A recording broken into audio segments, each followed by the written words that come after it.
بسم اللہ الرحمن الرحیم۔ نبی اکرم صلی اللہ علیہ وسلم کو ہجرت کے سفر پر روانہ ہونا تھا۔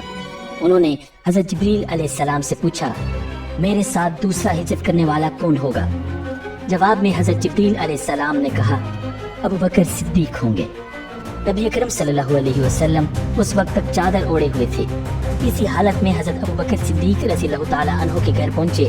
دروازے پر دستک دی تو حضرت اسماء رضی اللہ تعالیٰ عنہا نے دروازہ کھولا اور حضور صلی اللہ علیہ وسلم کو دیکھ کر اپنے والد حضرت ابو بکر صدیق رضی اللہ تعالیٰ عنہ کو بتایا کہ رسول اللہ صلی اللہ علیہ وسلم آئے ہیں اور چادر اوڑے ہوئے ہیں۔ یہ سنتے ہی ابو بکر صدیق رضی اللہ تعالیٰ عنہ بول اٹھے، اللہ کی قسم، اس وقت آپ صلی اللہ علیہ وسلم یقیناً کسی خاص کام سے تشریف لائے ہیں۔ پھر انہوں نے آپ صلی اللہ علیہ وسلم کو اپنی چارپائی پر بٹھایا۔ آپ صلی اللہ علیہ وسلم نے ارشاد فرمایا، دوسرے لوگوں کو یہاں سے اٹھا دو۔ حضرت ابو بکر صدیق رضی اللہ تعالیٰ عنہ نے حیران ہو کر عرض کیا، اے اللہ کے رسول، یہ تو سب میرے گھر والے ہیں۔ اس پر آپ صلی اللہ علیہ وسلم نے ارشاد فرمایا، مجھے ہجرت کی اجازت مل گئی ہے۔ ابو بکر صدیق رضی اللہ تعالیٰ عنہ فوراً بول اٹھے، میرے ماں باپ آپ پر قربان، کیا میں آپ کے ساتھ جاؤں گا؟ جواب میں حضور صلی اللہ علیہ وسلم نے ارشاد فرمایا، ہاں تم میرے ساتھ جاؤ گے۔ یہ سنتے ہی خوشی کے مارے حضرت ابو بکر صدیق رضی اللہ تعالیٰ عنہ رونے لگے۔ حضرت عائشہ صدیقہ رضی اللہ تعالیٰ عنہا فرماتی ہیں، میں نے اپنے والد کو روتے دیکھا تو بہت حیران ہوئی، اس لیے کہ میں اس وقت تک نہیں جانتی تھی کہ انسان خوشی کی وجہ سے بھی رو سکتا ہے۔ پھر حضرت ابو بکر صدیق رضی اللہ تعالیٰ عنہ نے عرض کیا، اے اللہ کے رسول، آپ پر میرے ماں باپ قربان، آپ ان دونوں اونٹنیوں میں سے ایک لے لیں، میں نے انہیں اسی سفر کے لیے تیار کیا ہے۔ اس پر نبی اکرم صلی اللہ علیہ وسلم نے ارشاد فرمایا، میں یہ قیمت دے کر لے سکتا ہوں۔ یہ سن کر حضرت ابو بکر صدیق رضی اللہ تعالیٰ عنہ رونے لگے اور عرض کیا، اے اللہ کے رسول، آپ پر میرے ماں باپ قربان، میں اور میرا سب مال تو آپ ہی کا ہے۔ نبی اکرم صلی اللہ علیہ وسلم نے ایک اونٹنی لے لی۔ ناظرین، بعض روایات میں آتا ہے کہ حضور صلی اللہ علیہ وسلم نے اونٹنی کی قیمت ادا کی تھی۔ اس اونٹنی کا نام قصبہ تھا۔ یہ آپ صلی اللہ علیہ وسلم کی وفات تک آپ کے پاس ہی رہی۔ حضرت ابو بکر صدیق رضی اللہ تعالیٰ عنہ کی خلافت میں اس کی موت واقع ہوئی۔ سیدہ عائشہ رضی اللہ تعالیٰ عنہ فرماتی ہیں کہ ہم نے ان دونوں اونٹنیوں کو جلدی جلدی سفر کے لیے تیار کیا۔ چمڑے کی ایک تھیلی میں کھانے پینے کا سامان رکھ دیا۔ حضرت اسماء رضی اللہ تعالیٰ عنہا نے اپنی چادر پھاڑ کر اس کے ایک حصے سے ناشتے کی تھیلی باندھ دی، دوسرے حصے سے انہوں نے پانی کے برتن کا منہ بند کر دیا۔ اس پر حضرت صلی اللہ علیہ وسلم نے ارشاد فرمایا، اللہ تعالیٰ تمہاری اس اوڑھنی کے بدلے جنت میں 2 اوڑھنیاں دے گا۔ ناظرین، اوڑھنی کو پھاڑ کر 2 کرنے کے عمل کی بنیاد پر حضرت اسماء رضی اللہ تعالیٰ عنہا کو ذات النطاقین کا لقب ملا، یعنی 2 اوڑھنے والے۔ یاد رہے کہ نطاق اس دوپٹے کو کہا جاتا ہے جسے عرب کی عورتیں کام کے دوران کمر کے گرد باندھ لیتی تھی۔ پھر رات کے وقت نبی اکرم صلی اللہ علیہ وسلم حضرت ابو بکر صدیق رضی اللہ تعالیٰ عنہ کے ساتھ روانہ ہوئے اور پہاڑ سور کے پاس پہنچے۔ سفر کے دوران کبھی حضرت ابو بکر صدیق رضی اللہ تعالیٰ عنہ نبی اکرم صلی اللہ علیہ وسلم کے آگے چلنے لگتے تو کبھی پیچھے۔ حضور صلی اللہ علیہ وسلم نے دریافت فرمایا، ابو بکر ایسا کیوں کر رہے ہو؟ جواب میں انہوں نے عرض کیا، اللہ کے رسول، میں اس خیال سے پریشان ہوں کہ کہیں راستے میں کوئی آپ کی گھاٹ میں نہ بیٹھا ہو۔ ناظرین، اس پہاڑ میں ایک غار تھا۔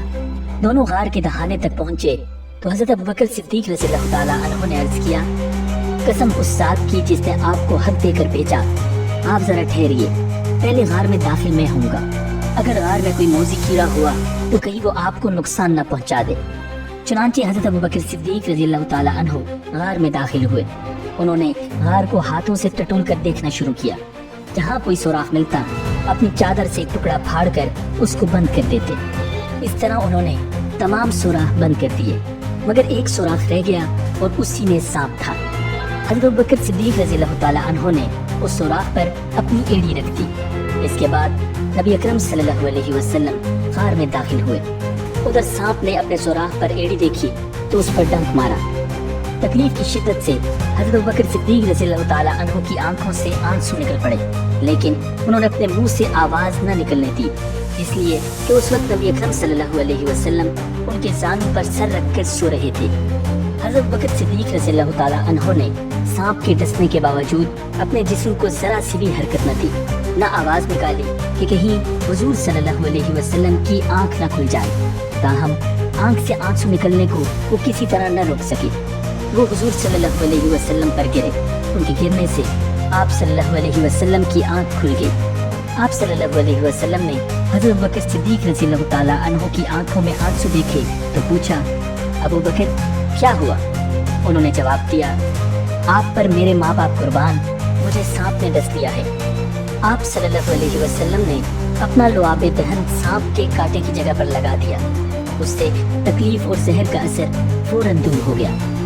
صبح ہوئی، نبی اکرم صلی اللہ علیہ وسلم کو حضرت ابوبکر صدیق رضی اللہ تعالیٰ عنہ کے جسم پر چادر نہ نظر آئی تو دریافت فرمایا، ابو بکر چادر کہاں ہے؟ انہوں نے فرمایا، اللہ کے رسول، میں نے چادر پھاڑ پھاڑ کر اس غار کے سوراخ بند کیے ہیں۔ آپ صلی اللہ علیہ وسلم نے دعا کے لیے ہاتھ اٹھا دیے اور فرمایا، اے اللہ، ابو بکر کو جنت میں میرا ساتھی بنانا۔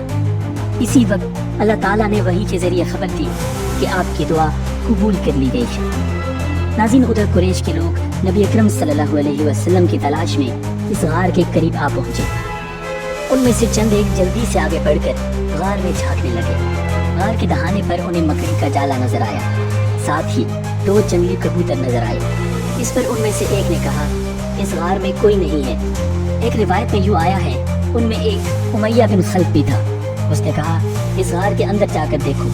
کسی نے جواب دیا، غار کے اندر جا کر دیکھنے کی کیا ضرورت ہے؟ غار کے منہ پر بہت جالے لگے ہوئے ہیں، اگر وہ اندر جاتے تو یہ جالے باقی نہ رہتے، نہ یہاں کبوتر کے انڈے ہوتے۔ حضرت ابوبکر صدیق رضی اللہ تعالیٰ عنہ نے جب ان لوگوں کو غار کے دہانے پر دیکھا تو آپ رو پڑے اور دبی آواز میں بولے، اللہ کی قسم، میں اپنی جان کے لیے نہیں روتا، میں تو اس لیے روتا ہوں کہ کہیں یہ لوگ آپ کو تکلیف نہ پہنچائیں۔ اس پر نبی اکرم صلی اللہ علیہ وسلم نے ارشاد فرمایا، ابو بکر غم نہ کرو، اللہ ہمارے ساتھ ہے۔ اسی وقت اللہ تعالیٰ نے حضرت ابوبکر صدیق رضی اللہ تعالیٰ عنہ کے دل کو سکون بخش دیا۔ ان حالات میں ابوبکر صدیق رضی اللہ تعالیٰ عنہ کو پیاس محسوس ہوئی۔ انہوں نے نبی اکرم صلی اللہ علیہ وسلم سے اس کا ذکر کیا تو آپ نے ارشاد فرمایا، اس غار کے درمیان میں جاؤ اور پانی پی لو۔ صدیق اکبر رضی اللہ تعالیٰ عنہ اٹھ کر غار کے درمیان میں پہنچے۔ وہاں انہیں اتنا بہترین پانی ملا کہ شہد سے زیادہ میٹھا، دودھ سے زیادہ سفید اور مشک سے زیادہ خوشبو والا تھا۔ انہوں نے اس میں سے پانی پیا۔ جب وہ واپس آئے تو نبی اکرم صلی اللہ علیہ وسلم نے ان سے فرمایا، اللہ تعالیٰ نے جنت کی نہروں کے نگران فرشتے کو حکم فرمایا کہ اس غار کے درمیان میں جنت الفردوس سے ایک چشمہ جاری کر دیں تاکہ تم اس میں سے پانی پی سکو۔ یہ سن کر حضرت ابوبکر صدیق رضی اللہ تعالیٰ عنہ حیران ہوئے اور عرض کیا، کیا اللہ کے نزدیک میرا اتنا مقام ہے؟ آپ صلی اللہ علیہ وسلم نے ارشاد فرمایا، ہاں، بلکہ اے ابوبکر اس سے بھی زیادہ ہے۔ قسم ہے اس ذات کی جس نے مجھے حق کے پیغام کے ساتھ نبی بنا کر بھیجا، وہ شخص جو تم سے پوچھ رکھے جنت میں داخل نہیں ہوگا۔ غرض قریش مایوس ہو کر غار سور سے ہٹ آئے اور ساحلی علاقوں کی طرف چلے گئے۔ ساتھ ہی انہوں نے اعلان کر دیا، جو شخص محمد یا ابوبکر کو گرفتار کرے یا قتل کرے اسے 100 اونٹ انعام میں دیے جائیں گے۔ آپ صلی اللہ علیہ وسلم اور حضرت ابوبکر صدیق رضی اللہ تعالیٰ عنہ اس غار میں 3 دن تک رہے۔ اس دوران ان کے پاس حضرت ابوبکر صدیق رضی اللہ تعالیٰ عنہ کے بیٹے عبداللہ رضی اللہ تعالیٰ عنہ بھی آتے جاتے رہے۔ یہ اس وقت کم عمر تھے مگر حالات کو سمجھتے تھے۔ اندھیرا پھیلنے کے بعد یہ غار میں آ جاتے اور منہ اندھیرے فجر کے وقت وہاں سے واپس جاتے۔ اس سے قریش یہ خیال کرتے کہ انہوں نے رات اپنے گھر میں گزاری ہے۔ اس طرح قریش کے درمیان دن بھر جو باتیں ہوتی یہ ان کو سنتے اور شام کو نبی اکرم صلی اللہ علیہ وسلم کے پاس پہنچا کر بتا دیتے۔ ناظرین، حضرت ابوبکر صدیق رضی اللہ تعالیٰ عنہ کے ایک غلام حضرت عامر بن فہیرہ رضی اللہ تعالیٰ عنہ تھے۔ یہ پہلے طفیل نامی ایک شخص کے غلام تھے۔ جب یہ اسلام لے آئے تو طفیل نے ان پر ظلم ڈھانا شروع کیا۔ اس پر حضرت ابوبکر صدیق رضی اللہ تعالیٰ عنہ نے اس سے انہیں خرید کر آزاد کر دیا۔ یہ حضرت ابوبکر رضی اللہ تعالیٰ عنہ کی بکریاں چرایا کرتے تھے۔ یہ بھی ان دنوں غار تک آتے جاتے رہے۔ شام کے وقت اپنی لکڑیاں لے کر وہاں پہنچ جاتے اور رات کو وہیں رہتے۔ صبح